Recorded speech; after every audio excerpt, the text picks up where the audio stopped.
students, today's topic of our lecture is chemical reaction and equation. It is chapter 1st of class 10th. So first we will discuss chemical reaction. So what is a chemical reaction? The process of interaction of chemicals to form new substances are known as chemical reaction. यानी कोई भी process जिसके अंदर कुछ chemicals आपस में मिलकर interact करके नया सब्सटेंस बनाते हैं उन्हें हम केमिकल रिएक्शन कहते हैं. प्रॉपर्टी क्या है? It can't be reversed by physical methods. Reverse means इन्हें हम वापस उल्टा नहीं कर सकते. फॉर एग्जांपल अगर वाटर है तो वाटर को हम बस फिजिकल प्रोसेस के थ्रू वाटर फॉर्म होता है. Water is formed by H2 plus O2. Hydrogen gas plus oxygen gas मिलके हमारा वाटर बनाते हैं. तो फिजिकल मैथड्स, ये जितने भी physical methods evaporation, centrifugation, distillation, filtration and magnetism, इनका यूज करके हम वापस इस प्रोसेस को रिवर्स नहीं कर सकते. Okay, so physical methods like evaporation. Evaporation में सिंपली क्या होता है, हम सनलाइट की प्रेजेंस में वाटर के अंदर सोल्यूबल कोई भी सब्सटेंस होता है तो वेपराइज कर दिया जाता है वाटर को and we get the substance. Centrifugation में दो डिफरेंट सब्सटेंसेस को हम सेपरेट करते हैं on the basis of their density. Third is distillation. Distillation में क्या होता है? Distillation is a process in which mixtures of substances are separated on the basis of their boiling points. Filtration, simply filtration होता है, filter paper से हम filter करते हैं. Last one is magnetism. Magnetic properties के बेसिस पे हम किसी भी सब्सटेंसेस को मैग्नेटिज्म के थ्रू सेपरेट कर सकते हैं.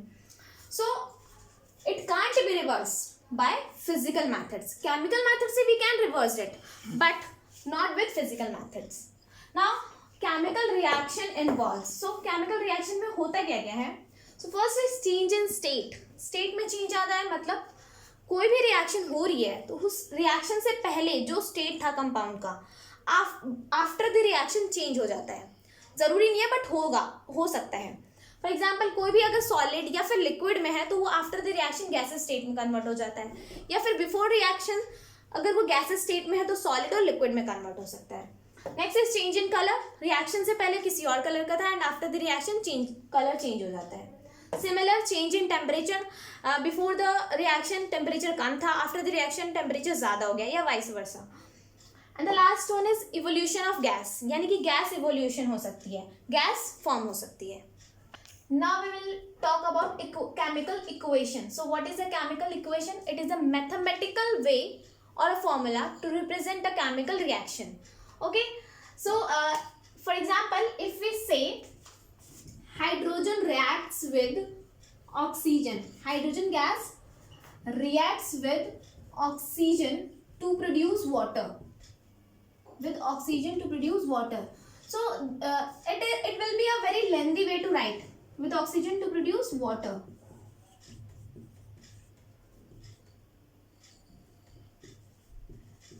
So अगर हम ऐसे लिखें किसी भी केमिकल रिएक्शन को, अगर ऐसे लिखा जाए इस फॉर्म में कि hydrogen gas reacts with oxygen to produce water, so ये बहुत ही लेंदी हो जाएगा लिखने के लिए. इसीलिए हमें केमिकल इक्वेशंस हमारे पास होती हैं जो उस रिएक्शन को रिप्रेजेंट करती है in a short way. So hydrogen gas reacts with oxygen to produce water. Okay? तो किसी भी रिएक्शन, किसी भी केमिकल इक्वेशन में हमारे पास दो चीजें होती हैं. एक होता है हमारे पास रिएक्टेंट. रिएक्टेंट आर दो substances who take part in the reaction. जो रिएक्शन में पार्टिसिपेट कर रहे हैं दैट आर रिएक्टेंट्स. तो यहाँ पे रिएक्टेंट्स क्या है? Hydrogen and oxygen. The second one is product. So product क्या होते हैं?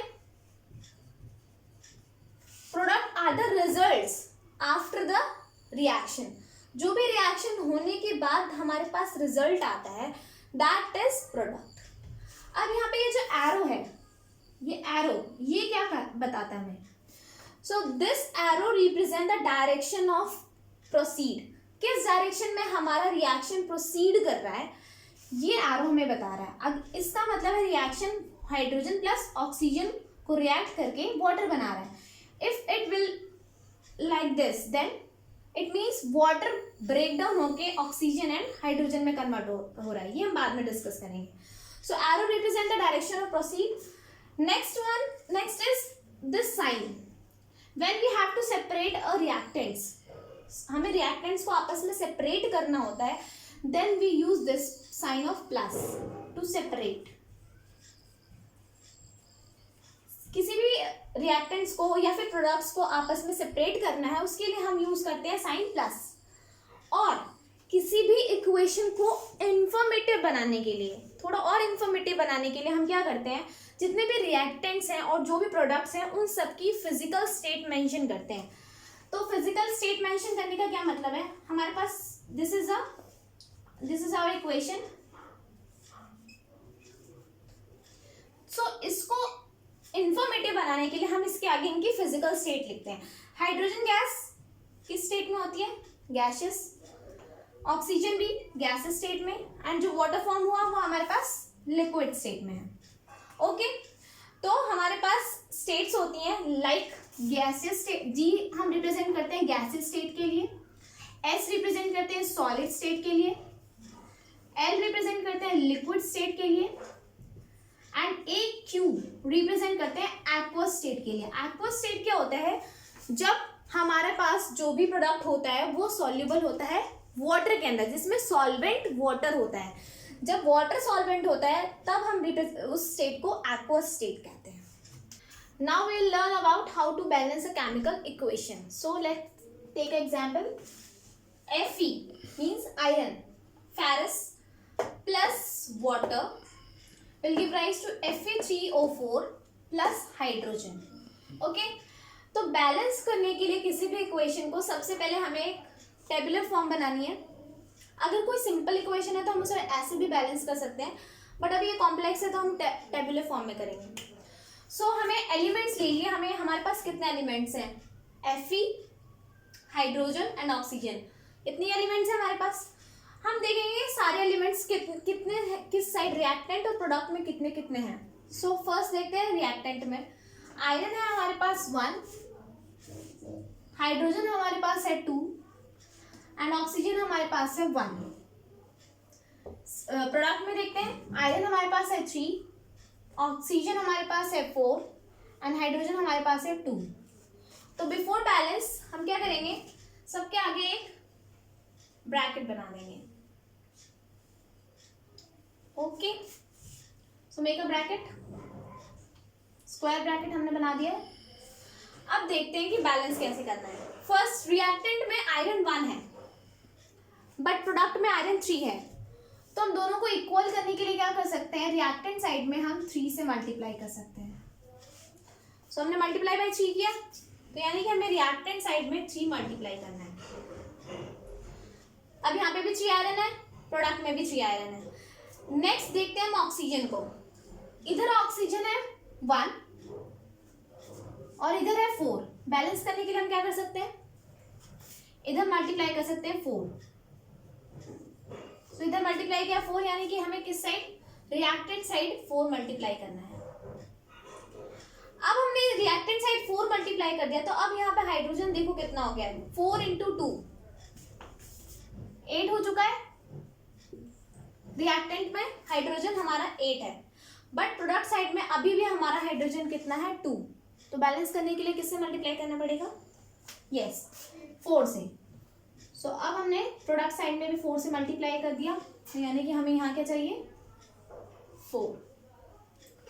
ओके, तो हमारी इक्वेशन हो गई है बैलेंस। बट अभी हम इसे थोड़ा और इंफॉर्मेटिव बनाएंगे। तो इंफॉर्मेटिव बनाने के लिए इक्वेशन बैलेंस होनी चाहिए, साथ में उसका क्या लिखा होना चाहिए, physical state. So this is solid 4H2O। 4H2O is what here, H2O की यहाँ पे फिजिकल स्टेट क्या होती है, मैंने भी बताया था, थोड़ी देर पहले मैंने बताया था। Liquid will give rise to Fe3O4, this is gaseous, and 4H2, this is also gaseous। but यहाँ पे एक प्रॉब्लम है, वाटर सबको पता है लिक्विड स्टेट में होता है, बट आयरन के साथ कभी भी वाटर लिक्विड स्टेट में रिएक्ट नहीं करता। वाटर आयरन के साथ हमेशा रिएक्ट करता है वाटर का वेपर फेज, तो वेपर फेज होता है हमारा gaseous. Now this is completed. So iron which is in solid state reacts with water which is in gaseous state यानी water vapor will give rise to Fe3O4 and this is Fe3O4 is ferric oxide. Fe3 is ferric. If okay, Fe3O4 which is in solid state. Sorry. This is in solid state and hydrogen gas which is in gaseous state. तो this is a complex reaction. So हमने table बना के किया, but हमारे book में है जैसे कि मैग्नीशियम रिबन जो है उसे हमने बर्न किया है जिससे हमें मैग्नीशियम ऑक्साइड मिला. Okay, so before magnesium ribbon को बर्न करने से पहले एक एक्टिविटी है, हम उसे सैंड पेपर से क्लीन करते हैं. सो हम ऐसा क्यों करते हैं?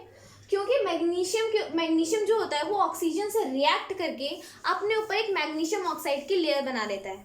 जब तक हम उस लेयर को हटाएंगे नहीं उसे बर्न करना बहुत मुश्किल होता है, इसीलिए हम उसे सैंड पेपर से रब करते हैं. सो इस इक्वेशन को बैलेंस करने के लिए क्या करेंगे, यहाँ पे मैग्नीशियम 1 है, इधर भी 1 है, तो इट इज बैलेंस्ड. इधर ऑक्सीजन 2 है बट इधर 1 है, तो इस तरफ हम क्या करेंगे 2 से मल्टीप्लाई. बट जब हमने इधर 2 से मल्टीप्लाई किया तो इधर मैग्नीशियम 2 हो गए, इधर कितना है 1 ही है, तो इधर भी 2 से मल्टीप्लाई कर देंगे. सो this is a simple equation. तो अब हम देखेंगे कुछ कंडीशंस. जब हम किसी भी केमिकल इक्वेशन को लिखते हैं या रिप्रेजेंट करते हैं तो कुछ कंडीशंस होते हैं जो हमें रिप्रेजेंट करना होता है. For example let's say this is a equation x + y will give rise to z. Okay, these are reactants and this is product. So example के लिए अगर हमने यहाँ पे हीट डाली है तो इस हीट को प्रेजेंट कैसे करेंगे? तो अगर इक्वेशन में हीट इन्वॉल्व हो रही है तो हमें उस एरो के ऊपर हीट ऐसे शो करना होता है डेल्टा के साइन से. ओके, हीट या फिर टेम्परेचर है, कितने टेम्परेचर पे वो रिएक्शन हो रही है, तो लेट्स से 273 केल्विन पे हो रही है तो हमें ऐसे टेम्परेचर मेंशन करना पड़ता है.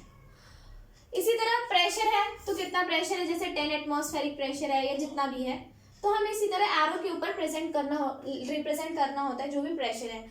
सेम वे में अगर इलेक्ट्रिसिटी से प्रोसेस हो रहा है तो हमें एरो के ऊपर इलेक्ट्रिसिटी लिखना है, अगर सनलाइट से हो रहा है तो हम एरो के ऊपर सनलाइट लिखना है. कई क्वेश्चंस में ऐसा होता है कि हमें ऐसे एरोज दिखाए जाते हैं, अपवर्ड एरोज और डाउनवर्ड एरोज. इनका क्या मतलब होता है? इनका मतलब जैसे कोई एग्जांपल है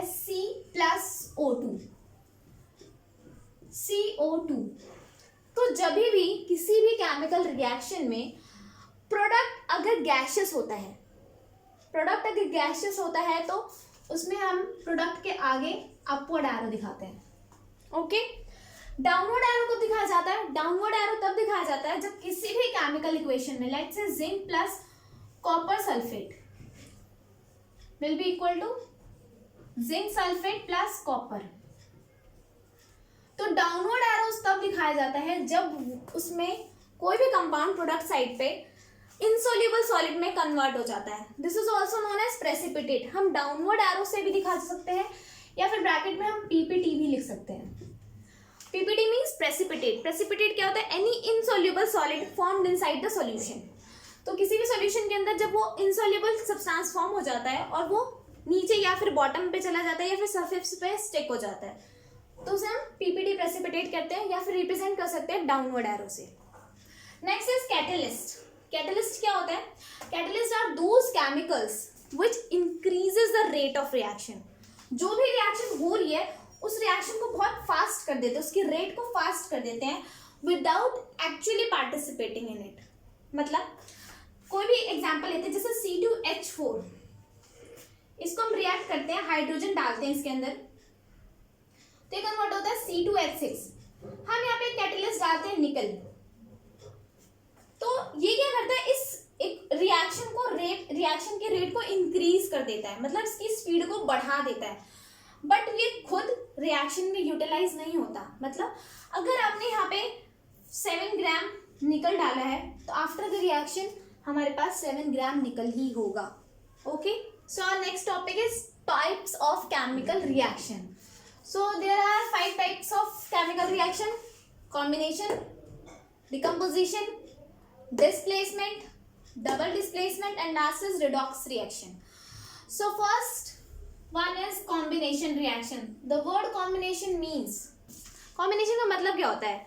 तो combination का मतलब है बहुत सारे रिएक्टेंट आपस में कंबाइन होके एक सिंगल प्रोडक्ट देते हैं, उसे हम कहते हैं कॉम्बिनेशन रिएक्शन। यानी कि बहुत सारे रिएक्टेंट हैं, R1 plus R2 plus R3, बहुत सारे रिएक्टेंट कंबाइन करके, मोर देन 2 कंबाइन करके अगर एक सिंगल प्रोडक्ट दे रहे हैं तो that is combination reaction. Example के लिए C plus O2 plus O2 will give rise to CO2। Okay, तो यहाँ पे देखिए दो रिएक्टेंट हैं और वो फॉर्म कर रहे हैं एक सिंगल प्रोडक्ट। यहाँ पे carbon is in solid state, oxygen gases में और कार्बन डाइऑक्साइड भी गैसेस में। और मैंने आपको बताया था अगर प्रोडक्ट साइड में गैस बनता है तो हम उसे अपवर्ड एरो के थ्रू रिप्रेजेंट करते हैं। Okay, for another example calcium oxide. Calcium oxide is also known as quicklime. When calcium oxide is react with water, it will form calcium hydroxide, CaOH whole twice. This calcium oxide reacts with water and form calcium hydroxide. This is known as quicklime and ये हमारा है slaked lime. Normal जो हम white washing के time पे करते हैं, this is the formula of white washing. तो ये जो है हमारा बकेट उस टाइम पे गर्म हो जाता है, हम जो बाहर से लेकर आते हैं वो ये होता है, और इसे हम जब वाटर में डालते हैं तो हमारा बकेट जो होता है वो गर्म हो जाता है। क्यों? क्योंकि इस रिएक्शन में हमें हीट प्रोड्यूस होती है। ओके, तो so this is quicklime and CaOH whole twice is slaked lime. So this is our combination reaction. Next is decomposition reaction. Decomposition reaction का मतलब ये डिकम्पोज होना, यानी यहाँ पे एक सिंगल रिएक्टेंट डिकम्पोज होकर बहुत सारे प्रोडक्ट बनाता है। तो जैसे a single reactant decompose to form various products. So this is a decomposition reaction. So decomposition reaction में हमें क्या करना होता है, कुछ एनर्जी देनी पड़ती है उस रिएक्टेंट को डिकम्पोज करने के लिए। तो वो एनर्जी डिफरेंट फॉर्म्स में हो सकती है। सो यहाँ पे हमारे पास 3 डिफरेंट फॉर्म्स हैं एनर्जी के। First is light energy, next is electricity and the last one is heat. So light से जो होता है उसे हम कहते हैं फोटोलिसिस। फोटोलिसिस फोटो वर्ड का मतलब होता है लाइट एंड लिसिस का मतलब होता है ब्रेक डाउन। सो यहाँ पे reactant is break down into products. So यहाँ पे जो लाइट के थ्रू होगा तो उसे हम कहेंगे फोटोलिसिस। इलेक्ट्रिसिटी के थ्रू होता है तो उसे हम कहते हैं इलेक्ट्रोलिसिस। इलेक्ट्रोलिसिस मीन्स इलेक्ट्रिसिटी के थ्रू हम उसे तोड़ रहे हैं। And the last one is heat. Heat is known as thermolysis. Thermolysis मतलब हीट से हम उसे ब्रेक डाउन कर रहे हैं। सो एग्जाम्पल देखते हैं हम इन सबका।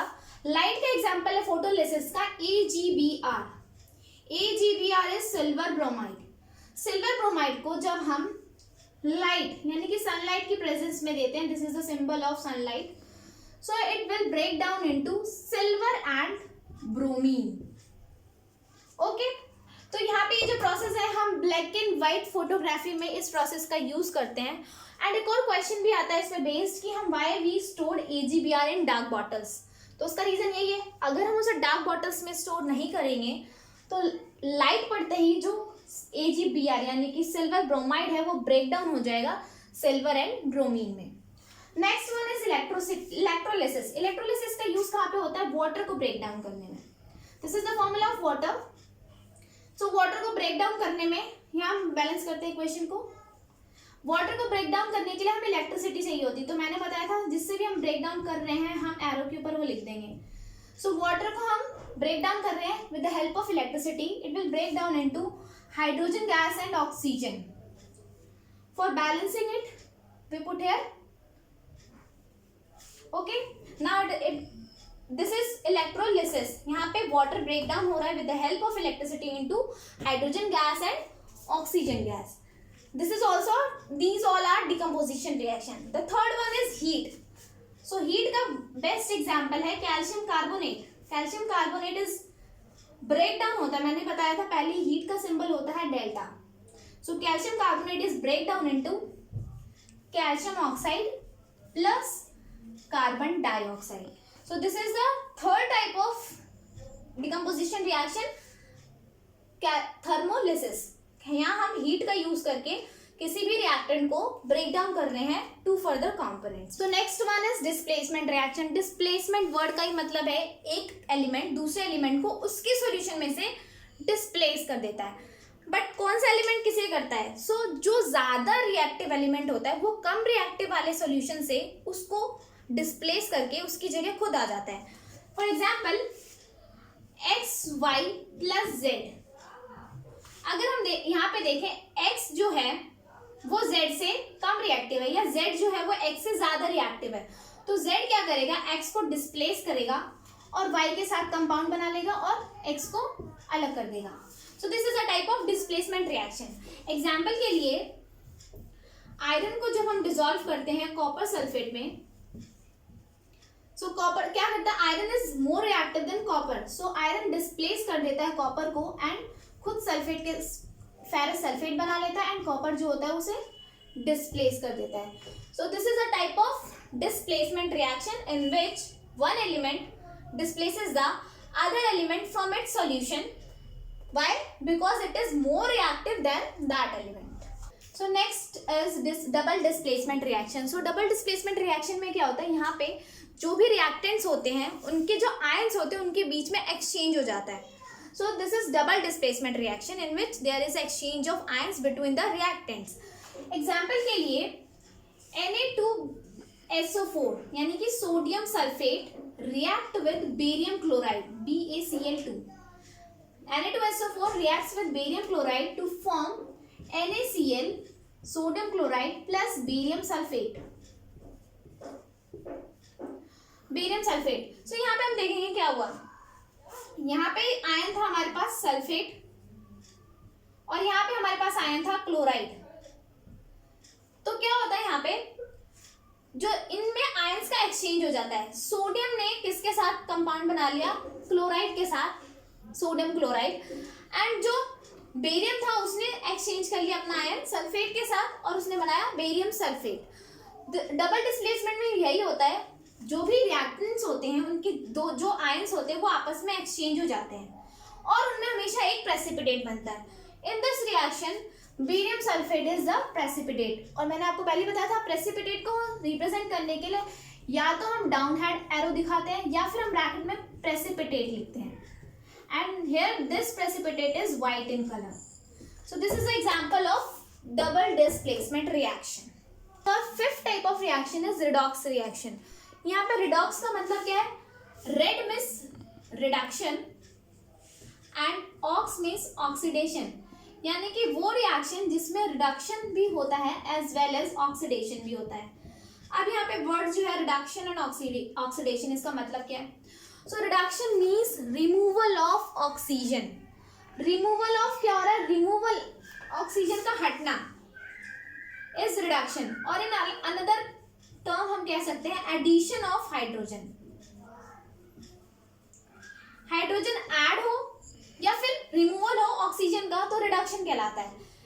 सिमिलर इसका वाइस वर्सा क्या होता है? ऑक्सीडेशन.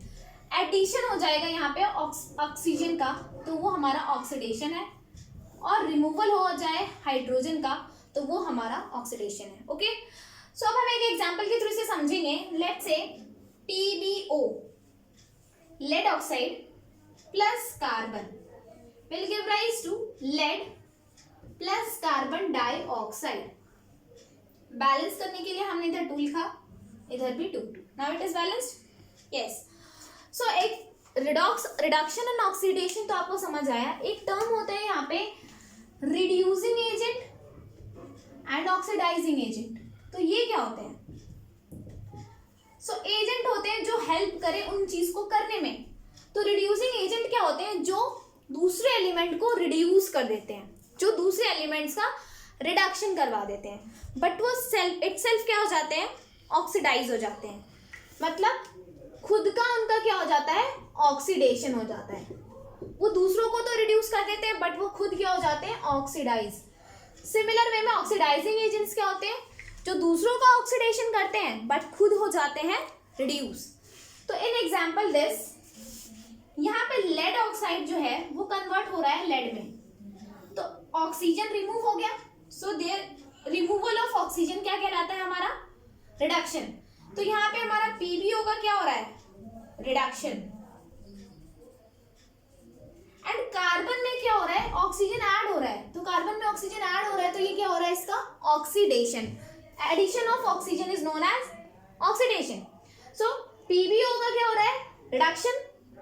एंड कार्बन का क्या हो रहा है? ऑक्सीडेशन। अब अगर हमसे पूछा जाए कि व्हाट इज रिड्यूसिंग एजेंट और oxidizing agent in this reaction, so reducing agent क्या होंगे? मैंने आपको बताया रिड्यूसिंग एजेंट वो होते हैं जो दूसरों को रिड्यूस कर देते हैं। तो इस इक्वेशन में दूसरों को रिड्यूस कौन कर रहा है? यहाँ पे पीबीओ जो है वो रिड्यूस हो जा रहा है पीबी में, यानी कि लेड में। तो इसका क्या हो गया? यहाँ पे रिडक्शन हो गया। तो पीबीओ यहाँ पे क्या हो रहा है? खुद यहाँ पे पीबी क्या हो गया है? रिड्यूस हो गया है। तो कार्बन है वो रिड्यूसिंग एजेंट है। कैसे? क्योंकि यहाँ पे कार्बन का ऑक्सीडेशन हो गया। मैंने बोला रिड्यूसिंग एजेंट क्या होते हैं? जिनका खुद ऑक्सीडेशन हो जाता है। तो कार्बन का यहाँ पे क्या हो रहा है? Oxidation. So this is reducing agent. And lead oxide is what? Oxidizing agent है, क्योंकि ये खुद उधर जाके क्या हो गए? रिड्यूस हो गए हैं। सो जिनका रिडक्शन होता है वो ऑक्सीडाइजिंग एजेंट है और जिनका ऑक्सीडेशन होता है वो रिड्यूसिंग एजेंट है। तो in this equation carbon is reducing agent and PbO is oxidising agent. Now we will learn effects of oxidation in our daily life. तो डेली लाइफ में क्या ऑक्सीडेशन के इफेक्ट्स हैं? तो first is corrosion. What is corrosion? तो corrosion में क्या होता है? कोई भी element when it exposes to air, moisture और हीट, वाटर, तो वो क्या होता है? उसके ऊपर मेटल की ऑक्साइड बन जाती है। एंड दैट मेटल ऑक्साइड, वो मेटल ऑक्साइड की जो लेयर बनती है वो उस मेटल को बहुत ज्यादा वीक कर देता है। So that process is known as corrosion. और वही कोरोजन अगर आयरन में लगती है तो हम उस प्रोसेस को कहते हैं रस्टिंग ऑफ आयरन, यानी कि लोहे में जंग लगना। सो अगर यही कोरोजन जो प्रोसेस है, सिल्वर जो लाइट ग्रे कलर का होता है, अगर उस पर कोरोजन हो जाता है तो वो ब्लैक कलर कंपाउंड बना देता है।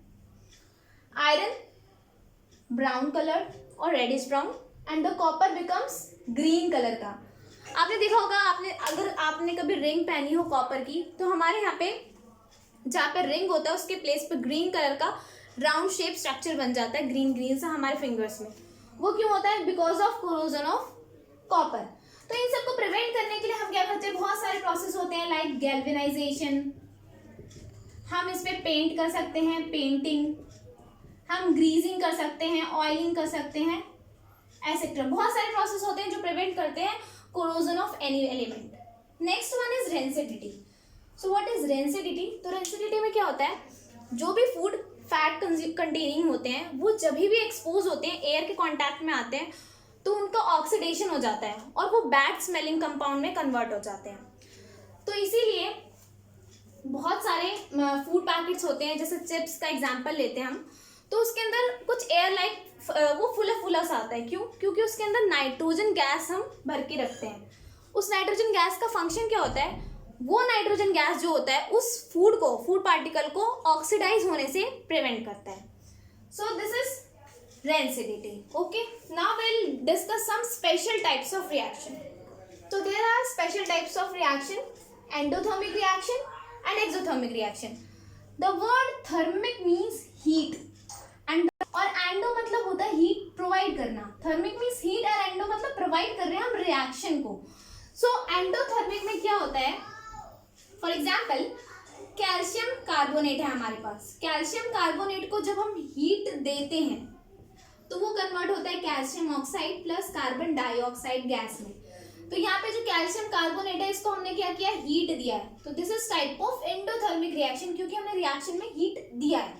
ओके, तो एंडोथर्मिक में हीट हम गिवन यानी देते हैं। नेक्स्ट हमारा एक्सोथर्मिक। वर्ड एक्सो मतलब रिमूव होता है यानी प्रोड्यूस होता है। तो मैंने एक एग्जांपल पहले भी बताया था, when quicklime reacts with water it will give rise to calcium hydroxide यानी स्लेग लाइम, और यहाँ पे हमें बहुत सारी हीट मिलती है।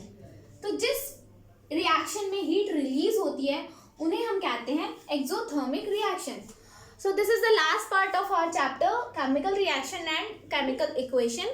If you guys have any doubt, please comment. Thank you so much.